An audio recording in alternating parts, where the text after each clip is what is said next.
當一段關係走到盡頭，往往唔係一時嘅衝動，而係已經忍受咗太多，先至會選擇做出一個咁艱難嘅決定。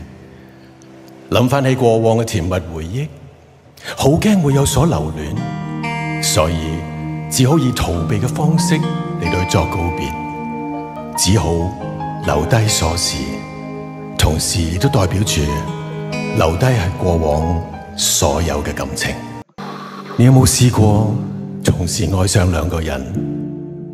如果你嘅新對象同你一樣有另外一半嘅話，又會係一個點樣嘅故事？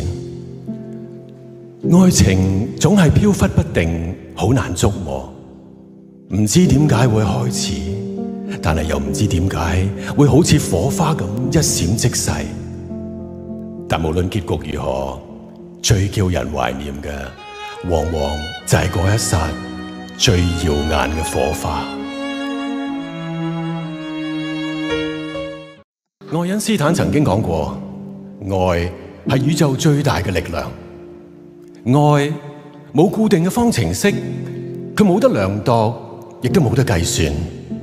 但係我哋可以用心嚟到去感受。不過我覺得最直接嘅方法就係一邊聽住以下落嚟嘅呢一首歌，一邊去掛住你最愛嘅人。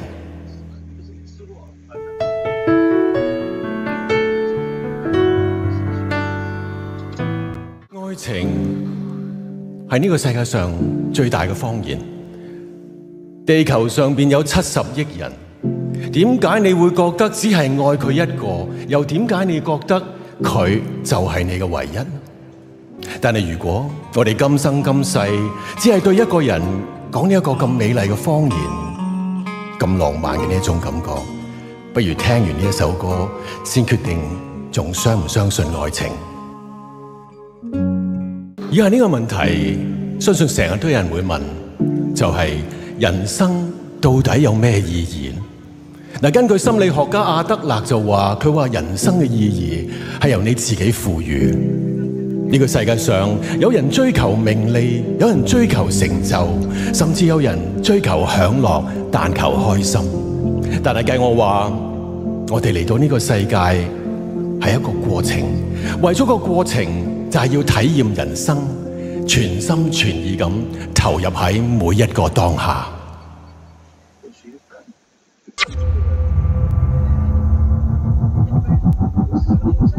我哋個心其實係一個對情感好敏感嘅器官。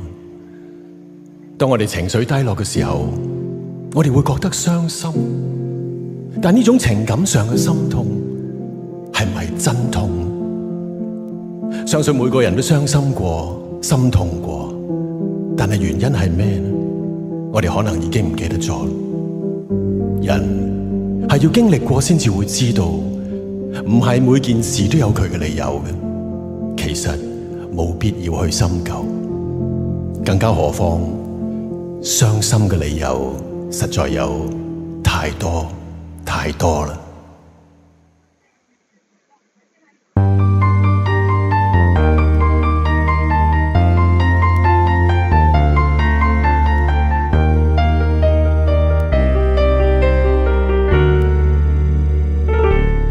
愛情從來都唔存在等價交換，你付出咗幾多愛，未必就可以收翻咁多。但就算幾咁唔公平都好，只要冇觸及底線，大家都唔會介意戀愛腦附體，完全樂意付出。只不過愛嘅反面就係恨，如果其中一方對另外一半唔住嘅話，咁就只好好自為之，準備沒有好結果啦。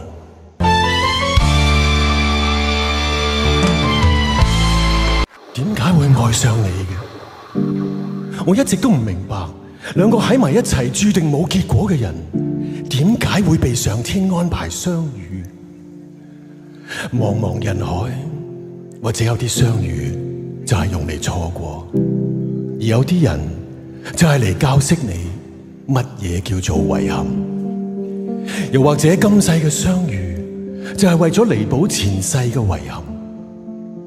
我對你嘅愛明明一直喺度，不過你已經越走越遠。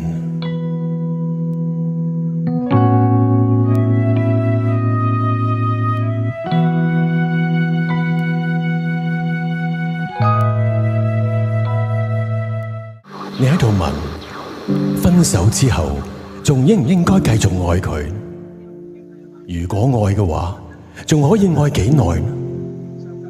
我話愛情係雙方面，但一方決定放棄嘅時候，就好應該放手。因為如果當你要苦苦堅持，其實只係選擇用一種比較自虐嘅方式嚟到去紀念呢一段嘅關係。之但係，如果你已經下定咗決心，仍然係最愛佢嘅話，咁我唯有祝福你。希望佢聽完呢一首歌之後，會回心轉意。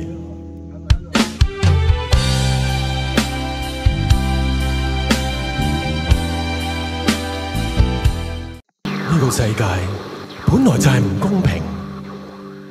如果唔係嘅話，點解會有啲人注定係等待別人，但係又有啲人係注定被人等待？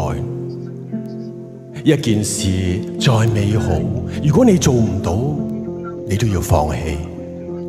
如果一個人再留戀，唔屬於你，無可奈何之下，你點都要離開。吻下來，豁出去。